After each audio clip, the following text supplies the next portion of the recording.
Y quiero compartirles rápidamente, de forma breve, esta encuesta publicada el día de hoy por el Diario de la República, en la que se obtiene una desaprobación del 25%, perdón, del 65%. El nivel de desaprobación, según el Instituto de Estudios Peruanos, que ha elaborado esta encuesta para el Diario de la República, el 65% de la población desaprueba la forma como el presidente Castillo está conduciendo el gobierno, su gobierno. Eh, y en cuanto a la aprobación, el mes pasado se hablaba de una aprobación del 35%. Ha caído 10 puntos en solamente 30 días. 25% es el porcentaje que en estos momentos le está dando su respaldo. En torno a la vacancia presidencial, que vamos a conversar en unos instantes, unos segundos después, ahora mismo con Carlos Mesía, ex congresista y además ex integrante del Tribunal Constitucional. En el tema de la vacancia presidencial, el 55% desaprueba que el Parlamento plantee la vacancia del jefe de Estado. Sin embargo, no muy lejos se encuentra el grupo de peruanos, de personas que sí respaldan esa medida de la vacancia. Y no es poca. Hablamos del 43% de la población que respalda la medida, que apoya la medida de vacar al jefe de Estado. Esta es la situación que tenemos en estos momentos en el país. Entonces, ¿cuál es la salida? ¿Cuál es el mecanismo, la decisión política que nos podría sacar de esta coyuntura tan perjudicial para todos nosotros? Pero hablemos de la vacancia, hablemos también de labor parlamentario, de constitucionalidad o no, con Carlos Mesía, ex abogado constitucionalista, ex integrante del Tribunal Constitucional y también ex parlamentario. Doctor Mesía, buenos días, bienvenido a Vescable. Buenos días, señor Paredes. Gracias por la invitación. Estamos a sus órdenes para las preguntas que usted crea conveniente.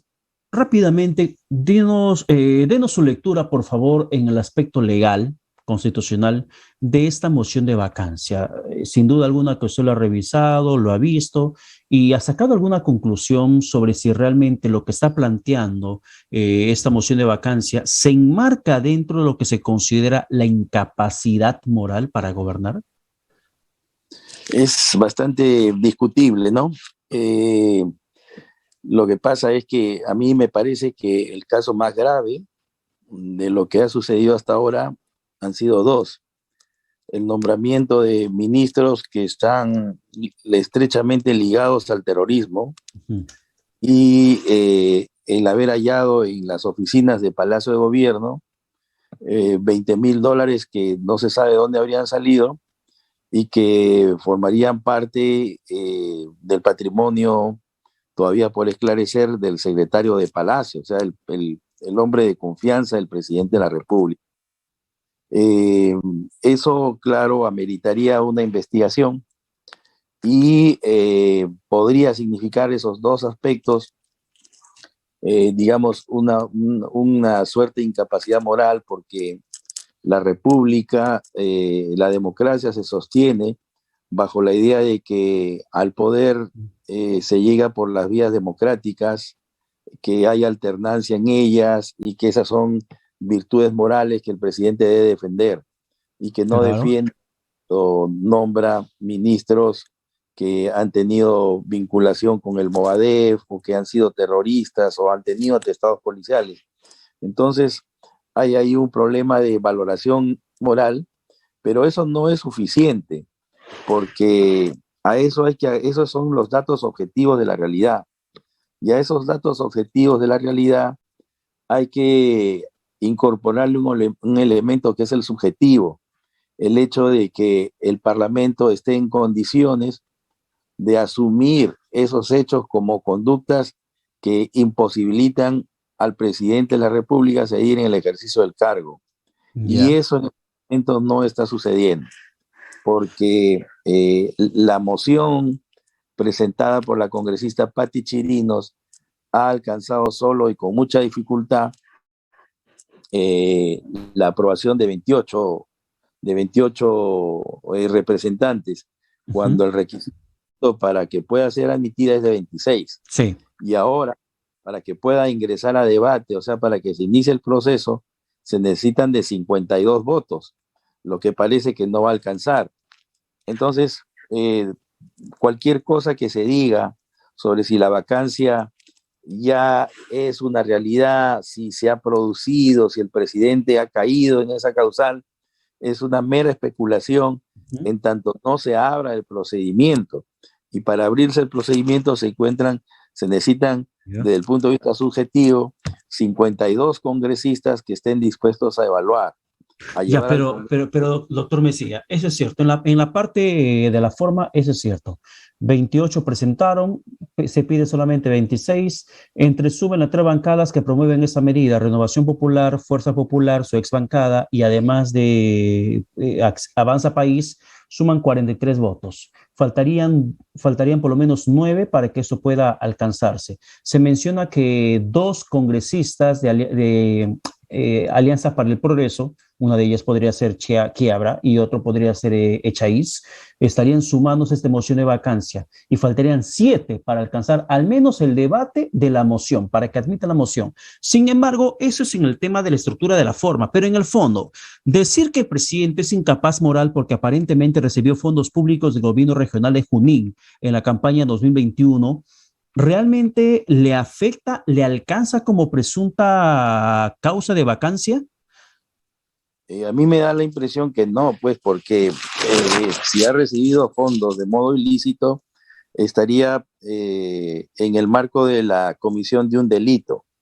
Y el presidente no puede ser acusado ni procesado mientras ejerce el cargo por ningún delito, salvo por traición a la patria, impedir las elecciones presidenciales y otras causales donde no calza esta.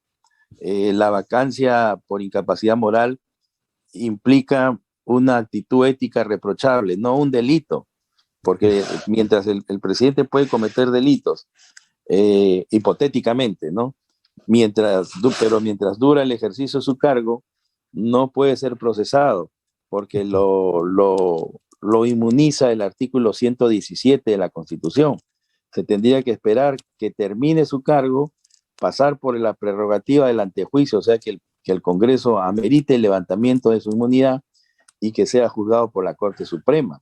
Entonces, Ya. el sistema constitucional es sumamente presidencialista, desde el mismo momento en que el presidente tiene un origen democrático en la voluntad popular, lo inmuniza contra cualquier denuncia que pueda haber en su contra. Entonces, los delitos que él pueda cometer, vamos a decir que ya cometió algún delito, él mientras es presidente no puede ser juzgado. La Constitución señala que no puede ser juzgado. Responden por él los ministros que van a las cámaras a aclarar los hechos. Y obviamente que mientras el presidente no ha sido juzgado, goza también del derecho fundamental de presunción de inocencia. La Ya. incapacidad es otra cosa, ¿no? Ya, eso en el tema dinámico del centro con el supuesto financiamiento de la campaña de Perú Libre, cosa que ni siquiera el presidente está involucrado en la investigación. Sin embargo, usted nos dijo eso sobre la designación de cuestionados ministros, pero en el tercer punto, en la tercera fundamentación de esta moción de vacancia, está el presunto tráfico de influencias con los ascensos a las Fuerzas Armadas y en el que, por ejemplo, existe un chat, que es en la parte central también de esta acusación, existe un chat en la cual el general José Vizcarra le menciona al exministro de Defensa Walter Ayala sobre estas presiones para los ascensos que tenía tanto de Bruno Pacheco, el ex secretario general de Palacio, como del propio presidente. Y también Vizcarra hace referencia a una reunión que tuvo con el jefe de Estado en la que directamente le habría pedido ese ascenso de forma irregular para dos oficiales de las Fuerzas Armadas del Ejército. Esto, por ejemplo, este acto, el presunto tráfico de influencia, interferir en el proceso de ascenso en las Fuerzas Armadas, sí podría tipificarse como vacancia por incapacidad moral o también corresponde netamente al ámbito de investigación legal. A mí me da la impresión que todavía cae dentro del campo de las investigaciones que podrían tener lugar en el seno del Congreso de la República, si es que éste llama, por ejemplo, a esclarecer los hechos a la primera ministra, la señora Mirta Vázquez. Pero es el caso muy diferente, por ejemplo, con lo que sucedió con el señor presidente Martín Vizcarra, porque en ese caso sí habían audios donde él, por ejemplo, se dirigía a su secretaria y le decía, esto lo vas a deponer así, esto lo vas a sacar. O sea, era evidente que el presidente de la República estaba obstruyendo la justicia desechando pruebas y construyendo otras. Entonces, eso sí, digamos, era un hecho absolutamente directo, donde uno podía ver al presidente de la República, ¿no es cierto?, obstruyendo la justicia. Pero en este caso se trata de un chat donde un general dice tal cosa, o sea, no hay una relación directa que vincule a la República. Y entonces eso amerita una investigación, pero no necesariamente una vacancia. Una investigación que según nuestro sistema constitucional se inicia llamando a la primera ministra para que aclare los hechos. Ya, otro elemento que tiene la moción de vacancia es el hecho de la libertad de expresión, maltrato a medios de comunicación y la negativa del presidente a rendir cuentas a la sociedad. ¿Esto qué le parece? Bueno, lo que pasa es que el presidente tiene un estilo de gobernar en virtud del cual, por ejemplo, es poco comunicativo. Creo que parte de la el poco respaldo popular que tiene se debe a eso. Por ejemplo, no ha dicho nada sobre su secretario general que acaba de ser despedido, el señor Pacheco. Recuerde usted que cuando el presidente García era presidente de la República y se desnudó los petroaudios, inmediatamente salió a la prensa a decir que Rómulo León no recuerdo el nombre, de Quimper, Alberto Quimper, eran unas ratas, sí. los deshumanizó. Inmediatamente,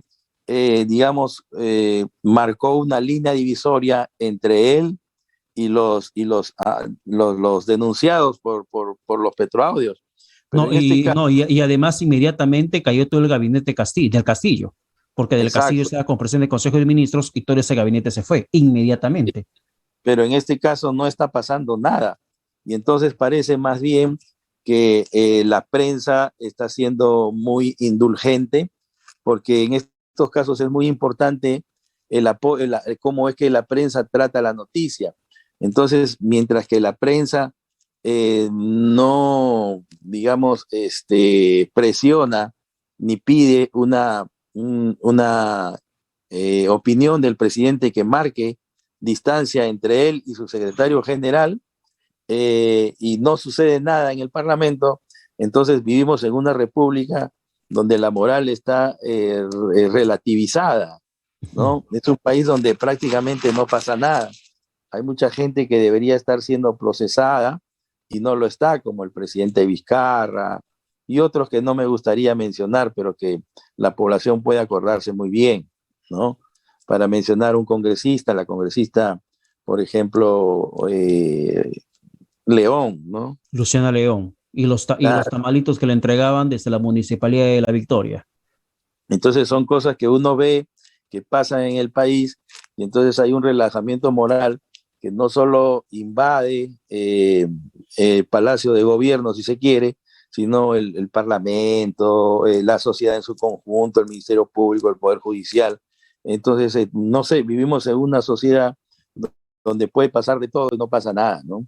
Y entonces, bueno, se estima que por lo menos para el 7 de diciembre, si no estoy equivocado, estaría dándose esta sesión del Parlamento para que definan si se admite o no la moción de la vacancia presidencial para el debate. Sin embargo, el jefe de Estado, Pedro Castillo, ¿tiene algún recurso legal a su favor para que pueda quizá suspender esta medida tal cual pretendió hacerlo en su momento Martín Vizcarra?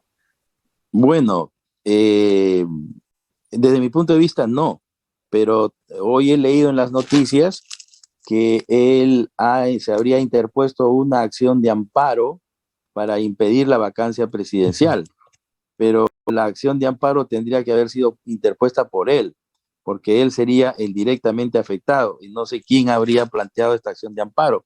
No sé si habrá sido Walter Ayala, ya, que es experto en este tipo de procesos. En esos temas.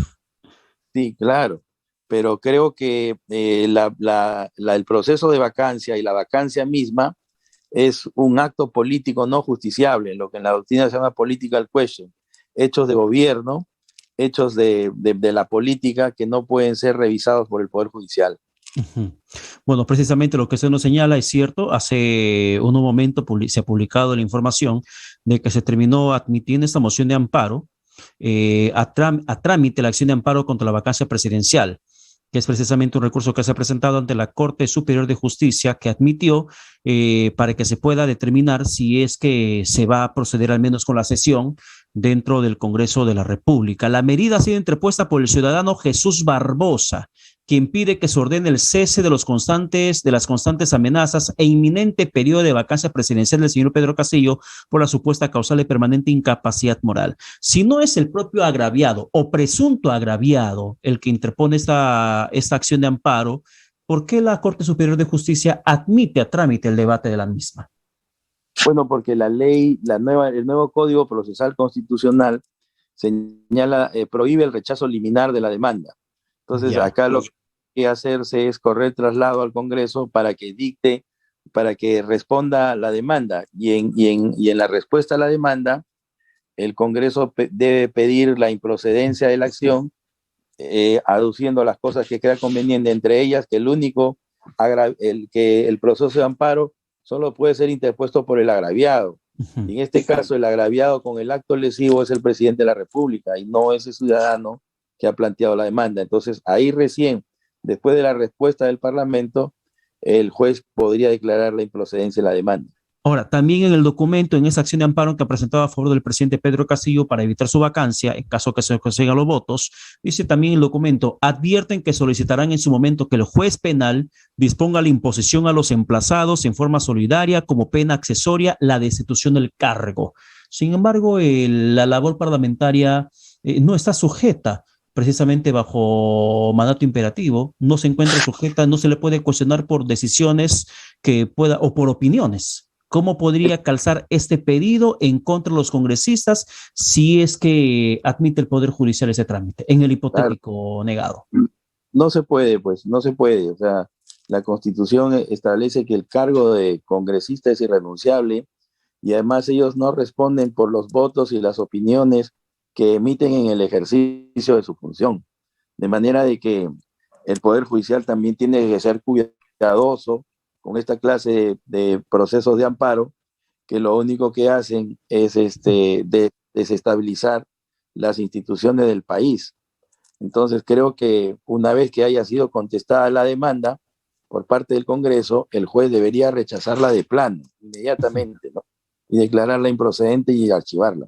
Ya, pero sin salir de esta acción de amparo que acaba de ser admitida por el Poder Judicial a favor del presidente Pedro Castillo, aunque no lo haya presentado él, ¿cuáles serían las condiciones que debería cumplirse para que una medida de ese tipo sea puesta en marcha, doctor Mesía? Que bueno, me parece que no hay ninguna, digamos, lo que pasa es que toda persona tiene derecho a la acción. Yo también podría plantear un amparo, ¿no es cierto?, en contra del presidente de la República y pedir que deje de gobernar y que el Poder Judicial dicte una sentencia que declare cesado el cargo de presidente de la República. Digamos, esa sería una locura, ¿no? Que un ciudadano entienda de que se está, por ejemplo, violando su derecho a la educación, al agua, a la salud, al bienestar, a la alimentación, porque los precios suben, porque el presidente está gobernando mal y entonces está afectando mis derechos y en consecuencia pido que el Poder Judicial declare el cese de las funciones del presidente de la República. Yo lo puedo plantear, claro que sí, pero el Poder Judicial, porque todos tenemos derecho a accionar, a ir al Poder Judicial a reclamar lo que se nos dé la gana. Otra cosa es que tengamos derecho a plantearlo y si eso es procedente. Entonces, así como no puedo pedir el cese de las funciones del presidente de la República, ningún ciudadano puede pedir el cese de las funciones del Parlamento, ni puede pedir que los parlamentarios que han sido elegidos democráticamente para un periodo de 5 años puedan ser defenestrados, sacados, cuando la propia Constitución señala que estos no responden por los votos y las opiniones que emiten en el ejercicio de su función. Bueno, por ejemplo, en el caso, recuerde usted que se aprobó un tratado en virtud del cual el Perú cedió 75 kilómetros cuadrados de terreno a Ecuador en la zona llamada Tihuinza. Ya. Esos parlamentarios no pueden... Ah, claro, en la época de Fujimori. Pero, por ejemplo, esa vez en ese parlamento estaba Lourdes Flores y otros connotados demócratas, y ellos no pueden ser juzgados por traición a la patria por haber entregado esos 65 kilómetros, no de territorio, sino de terreno. Entonces, simplemente porque no responden por los votos y las opiniones, no han cometido ningún delito, simplemente lo que hicieron es aprobar un tratado. Si ese tratado cede una zona, regala, dona un terreno a Ecuador, no pueden ser juzgados por traición a la patria, simplemente votaron y se acabó, porque ellos no responden por los votos y las opiniones. Creo que lo mismo sucede en el caso de la vacancia presidencial.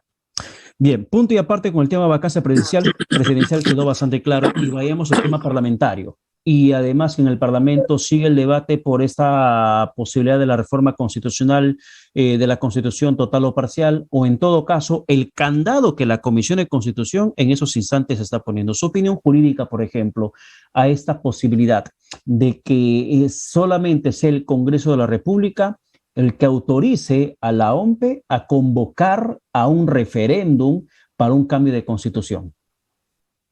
Bueno, lo que pasa es que en la ley 26.300, que es la ley de control de participación y control ciudadano, ya está establecido que todo referéndum pasa primero por el Congreso. Sí. Lo que se está haciendo en este momento es solo ratificar. No he leído, no he tenido a la mano el proyecto de ley, pero creo que el proyecto de ley lo que está diciendo es de que el texto que se quiere someter a una reforma total de la Constitución o parcial tiene que ser primero debatido en el Parlamento. Entonces lo que pasa es que en estos momentos hay ciudadanos que están recogiendo firmas para un referéndum, pero no se tiene el texto del proyecto de ley que se va a someter a referéndum, y eso no puede ser posible, pues, porque el referéndum es para aprobar o desaprobar leyes. Y entonces acá lo que no se puede sacar firmas si es que la gente no sabe sobre qué va a votar. O sea, necesitamos saber cuál es la propuesta de reformas a la Constitución para ir a un referéndum. Sí, entonces, pero doctor Mejía, usted conoce la Constitución muchísimo más que yo solamente conozco nociones básicas, sí. Pero el artículo 206 no menciona que el 0.3% de la población que integra el padrón electoral hábil puede presentar una iniciativa de reforma constitucional. ¿Por qué, por ejemplo, negarle ese derecho a la población a que decida sobre alguna acción constitucional que pretenden reformar? Que se junten, que recojan las firmas y que la presenten ante el Congreso para que la puedan debatir. ¿Por qué cerrarle esa puerta, esa posibilidad al debate a la población? No es que esté cerrado el debate, sino que el debate tiene que ser, desde mi punto de vista, en el Congreso de la República. Y si en el Congreso de la República no se aprueba el texto, recién procede el referéndum, porque el referéndum tiene que ser sobre un texto escrito, sobre una propuesta legislativa, porque usted no va a ir a referéndum a votar por un papel en blanco, tiene que ir a votar por un texto escrito, o sea, que va a haber doble cámara, va a haber reelección presidencial perpetua, qué derechos fundamentales van a continuar, se va a incorporar la pena de muerte, nos vamos a desvincular de la Corte Interamericana de Derechos Humanos, va a seguir existiendo el proceso de amparo.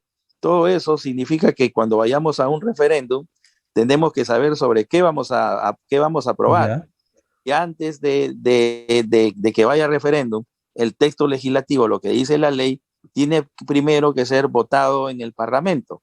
Eso está en la ley 26.300 y esa ley tiene más de 10 años, lo que quiere decir que la norma ya no puede ser cambiada. Lo que el Parlamento está haciendo es simplemente, me da la impresión, porque no he tenido el texto, es ayornar, modificar, aclarar, de que el camino es ese y no otro, que ya está establecido. Pero eso no sería hacer una reforma constitucional camuflada a través de una ley modificada. Le digo el contexto real de lo que aprobó la Comisión de Constitución. Por ejemplo, artículo 40, lo que pretende modificar de esa ley de control y participación ciudadana. No pueden someterse a referéndum la materia sin normas que se refiere al segundo párrafo del artículo 32 de la Constitución, ni aquellas que no se tramiten según el procedimiento establecido en el primer párrafo del artículo 206 de la Constitución Política. Dentro de ello, por ejemplo, se menciona el tema del cambio de la Constitución, total o parcial. Si la gente, por ejemplo, está de acuerdo, hay un grupo de pobladores que están de acuerdo con que se cambie la Constitución, ¿por qué no escucharlas? ¿Y por qué no someter a la votación de la gente si están de acuerdo o no? ¿Cuál sería el temor de generar un debate de ese tipo o una decisión ciudadana sobre ese tipo? No, o sea, digamos, el cambio de constitución sí se puede. La ley 26.300 sí la permite. Sí, Eh, claro que sí. lo permite. Entonces, incluso permite que haya un referéndum para la reforma total de la constitución. Ujú. ¿No es cierto? Entonces, no es que no esté permitido. Lo que sí, como le digo, como no he leído la ley, no podría opinar en verdad qué cosa es lo sustantivo en relación con lo actual. Creo que la nueva ley, estoy presumiendo, Ya. que estaría prohibiendo es la asamblea constituyente, no lo sé.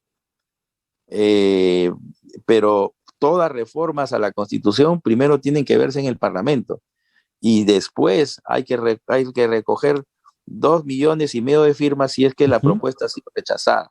Entonces, creo que lo que se está buscando es que plantear una reforma del artículo 206 de la Constitución para permitir, porque en la Constitución no existe el mecanismo de la Asamblea Constituyente. Ujú. Lo que Sí. existe es el mecanismo del referéndum para el cambio total de la Constitución. Sí, es que el asunto pasa por lo siguiente. Le explico. Tengo el proyecto de ley de la Comisión de Constitución y tengo el artículo 32 de la Constitución y tengo también lo que en este momento significa esta ley. Lo que menciona, por ejemplo, el proyecto de ley del Congreso de la República, de la Comisión de Constitución, es en la que no se dice, no pueden someterse a referéndum la materia sin normas que se refiere al segundo párrafo del artículo 32 de la Constitución. Dentro de esto, por ejemplo, dice el segundo párrafo de la Constitución. ¿Qué es lo que dice? No puede someterse a referéndum la suspensión o la disminución de los derechos fundamentales de la persona, ni las normas de carácter tributario y presupuestal, ni los tratados internacionales en vigor. Eso dice. Pero la Comisión de Constitución lo que está planteando es incorporar este párrafo que tampoco se pueda someter a referéndum la reforma de la Constitución. Ese es el meollo del asunto. Ese es el No, kit del problema en estos momentos. a ver, si es que el proyecto dice que no se puede someter a referéndum la reforma de la Constitución, entonces obviamente que esa ley sería inconstitucional, porque el artículo 32 de la Constitución dice que pueden ser sometidas a referéndum la reforma total o parcial de la Constitución. Entonces la ley no puede prohibir eso. Lo que la ley puede establecer es cómo va a ser el procedimiento para someter a referéndum la reforma total de la Constitución. Es igual como, por ejemplo, en la Constitución está establecido el derecho de toda persona a circular libremente por la República, pero esa circulación libre por el territorio de la República está reglamentada por el Código de Tránsito. Usted no puede subirse a un carro sin brevete o manejar ebrio. Claro. Entonces, los derechos son fundamentales, pero no absolutos. De esa misma manera, el derecho de referéndum, que es un derecho de participación política, es fundamental, no absoluto. Puede ser regulado por la ley, pero la ley no le puede despojar de su esencia fundamental. Claro. Entonces, cuando Sí, si continúe su idea, por favor. claro, si se prohíbe que la reforma constitucional total de la Constitución pueda ser sometida a referéndum, eso sí es absolutamente inconstitucional. No creo que el proyecto de ley diga eso. Creo que lo que el proyecto dice es que no se puede someter a asamblea constituyente. No lo sé, en verdad. Mire, lo que menciona además este proyecto es lo siguiente, el artículo 44 pretende modificar. ¿Qué dice actualmente esta ley? Estamos haciendo un poco de pedagogía constitucional y Claro legal que con la ciudadanía y para que la gente sepa de qué exactamente trata el debate. Dice la ley de control y participación ciudadana, artículo 44. La convocatoria a referéndum corresponde efectuarla a la autoridad electoral en plazo no mayor de 4 meses después de acreditadas las respectivas iniciativas. Punto. No dice más. ¿Y qué plantea la Comisión de Constitución? a ese párrafo leído le agrega lo siguiente: salvo que se trate de una reforma constitucional, volvemos a ese tema de entrampamiento de la reforma constitucional, salvo que se trate de una reforma constitucional en cuyo caso es convocado por el presidente de la República, coma, por disposición del Congreso. O sea, si el Congreso no dispone, por más pretensión de reforma constitucional o inclusión de una asamblea constituyente como una adenda constitucional o algún planteamiento de reforma que pueda existir ciudadanamente presentada, esta no se va a convocar si el Congreso asimismo no lo dispone. Y lo que es más, leí a algunos constitucionalistas que mencionaban que el Congreso con este rol estaría afectando incluso la autonomía de la OMPE, que por ley es la encargada de hacer ese tipo de convocatorias. Estaría asumiendo un rol de ente electoral del Parlamento de la República.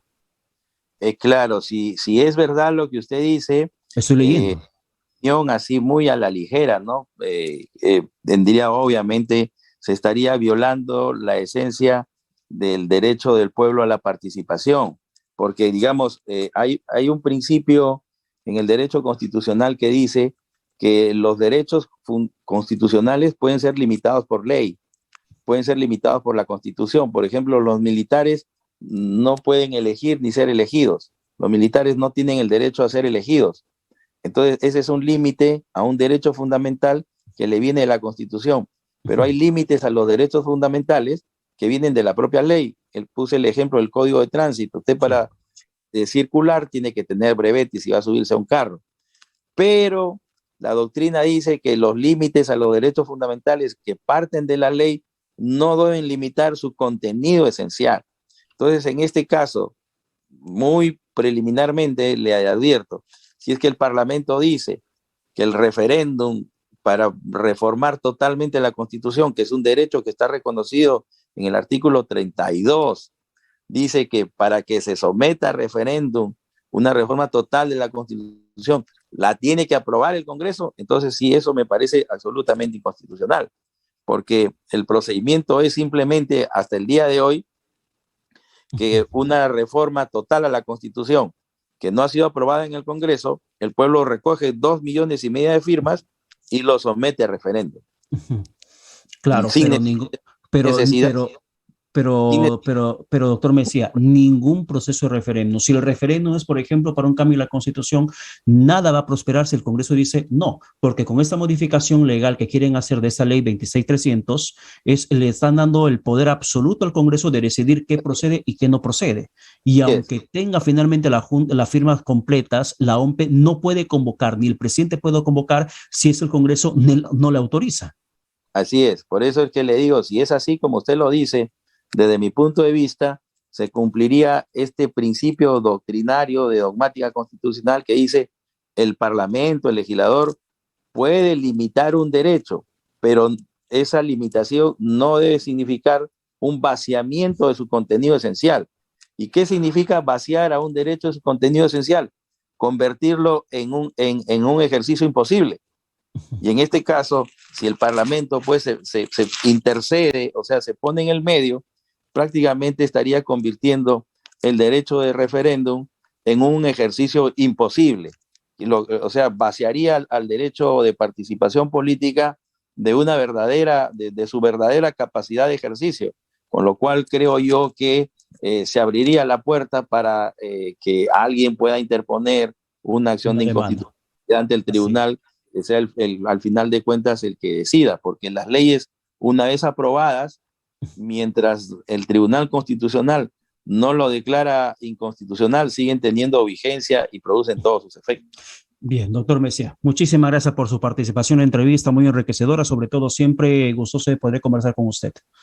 Muchas gracias a usted, señor Paredes, gracias por la invitación. Muchísimas gracias, que tenga buen domingo. Son las 9 de la mañana con 59 minutos, tiempo de decir gracias